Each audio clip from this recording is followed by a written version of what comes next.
कोल्हापुरात मोटेगावकरच्या विरोधात ठाकरेंची शिवसेना आक्रमक. क्लासेसचे फलक फाडले, कोल्हापुरात आल्यावर काळं फासणार. नीट परीक्षेच्या पेपरफुटीचं प्रकरण आता देशभर पसरत आहे.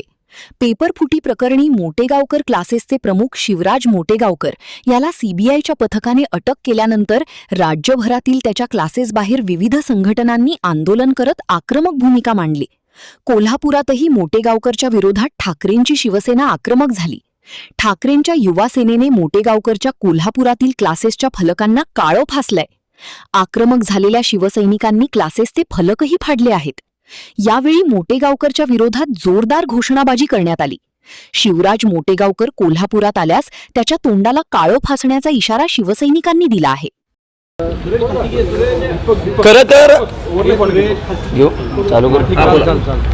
खरं तर या नालायक मोटेगावकर सारख्या लोकांना कोल्हापुरांनी चपलानं आणलं पाहिजे. कारण या नालायकाकडे 10 दिवस अगोदर पेपर होता.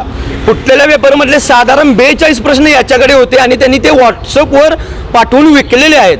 मग सरकार काय करते? हे का पेपर फुटीची पहिली वेळ नाही आहे? सरकारला वेळच नाही विद्यार्थ्यांच्याकडे वेळ द्यायला. सरकार नीट इलेक्शन घेऊ शकत नाही, मग विद्यार्थ्यांची परीक्षा काय घेणार?